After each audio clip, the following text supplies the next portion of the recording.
Hi there, I'm Mark Berman. I'm here with forum makers at CEIC West 2025, and I'm here with Brian Rhodes from LRQA. CEIC West 2025, we're about halfway through it. I think everybody's having a good time learning a lot. And we will be back at CS5 in the fall in October at National Harbor in Washington, D.C. But for right now, I'm here with Brian, and tell me a little bit about what LRQA is, a little history, what do they do? Okay. What do you do? Brian Rhodes, head of CMMC for Americas. LRQA is an international company. They've been very successful internationally, roughly 60,000 customers globally. They dabbled in this space about 3 or 4 years ago before CMMC. Everybody, I think, that's probably watching this is familiar with the trials and tribulations of CMMC developing. Wait a second, 60,000 customers Yeah. globally? Yeah. And they're serving them with what product or service? Well, we do a lot of things. So many things that I don't have it all memorized just yet. Okay. It brought me on to be a CMMC expert, but what I can tell you, ISO frameworks, a myriad of penetration testing, red teaming, blue team, all the things that you can think of for threat intelligence, analysis. Again, I'm ashamed to say that I don't have it all memorized just yet. I've been on board for the last 6 months, and when they came to me, I was running another company, and they asked me if I was interested in helping them set up a division, a world-class organization here in the United States. So we're going through that process as we speak. We've set up our capabilities. We're able to do gap analysis advisory, as well as SOC SIM support and managed services. So it's just, it's been a labor of love for me coming from a small organization to be able to help a big organization build something special. When you do something like that, do you find, I know you're helping customers, do you find that you're also educating internally at LRQA about what we're all about and what CMMC is about? And that goes back to the point, they dabbled, I'd say about 3 years ago, and they had moderate success, but the market wasn't ready. It just, there wasn't enough movement. They felt like it wasn't, the right time. This time around, Ian Spalding, the CEO, he's invested. It's all the way through the leadership. Everybody's interested in making this a successful business model for us. So, but yeah, the first thing I did was it had to explain you can't have nearshore SOC SIM. And they're like, why not? And I'm like, well, that's kind of the rules. CMMC demands a domestic presence, so that's a big part of it. So there was a learning curve, and the first thing I did is I reached out to one of our friends, Corinne Wise from Wise Technical Innovation. A little plug for her. There you go, Corinne.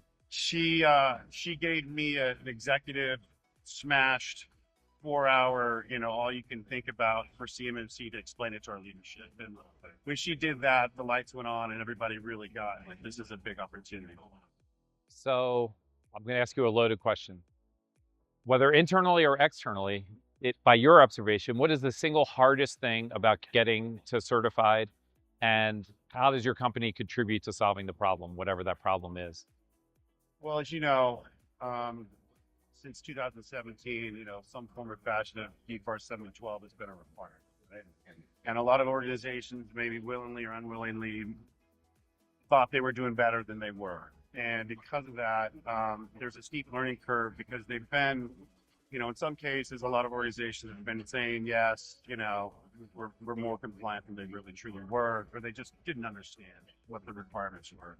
So what I find is that the biggest challenge we face is getting clients to understand that the gap analysis is so important to benchmark where they're at, understand where the remediation needs are, and then helping them prioritize that in advisory. We typically tell customers it's a 12 to 18 month journey. We want a 12-month commitment typically for the advisory services we'll put forward.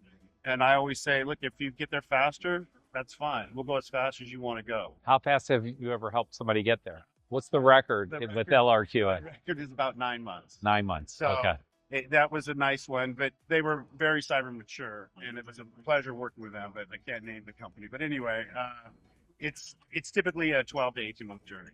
And what happens after you get there and you're certified? Is there still ongoing service? Do you put it aside for 3 years? What's your view of that? My personal goal is to make sure that the companies stay compliant throughout. You've heard in a lot of the talks today throughout the conference The biggest challenge is after they get certified, they can't maintain it or they have trouble maintaining it. So what we do is we offer what I would consider a fractional support. At the end of the term, let's say we get to the promised land in perfect 12 months, and you've got an assessment being done by a reputable CPPAO. We show up and support that, obviously. And then once that's done, typically in the education cycle, the company that you're dealing with realizes that they need to stay compliant and they need some help. So what we do is a reduced fee. Our advisory services maybe goes down by 50%, but we still stay involved and give them the support that they need. Great. Okay, last question. Okay. Have you observed any side effects of getting compliant? In other words, we all want to be compliant so that we can get certified and we can be on the good list, right? Does it help companies manage themselves better? Does it become a drag on the company? Like, are there net benefits, net detriments to getting compliant? Any observations in that area? Yeah, I would say the challenges that come with it is that organizational change management piece, right? A lot of organizations think they got it figured out, or typically they think it's an IT problem. Oh, the IT guys. But when you get into it, HR is involved, marketing is involved, every facet of your business, and you got to chase the CUI, right? You got to look for the boundaries and set your boundaries and scope. And in doing so, does that make them better at their jobs, or is it a drag on them trying to get through their jobs? It's a mixed bag. Sometimes it makes them a little resentful because they have to change things, right? Now, everybody struggles with change. What typically happens is there's a first phase of a denial. They don't want to make those adjustments. And then over time, they see the benefits and you start streamlining and make things more efficient and show them the processes. Like, think, for example, the company that's traditionally done big paper and diagrams. When we teach them that that's CUI and it can't be just laying around, you can digitize that and maybe put an iPad in their hand or something like that and change a little bit of their workflow.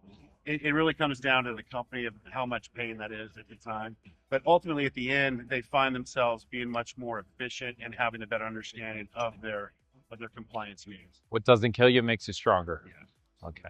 Well, thanks very much for sitting with me for a few minutes. Always a pleasure. Thank you so much. Pleasure's all mine. Thank you very much. Got me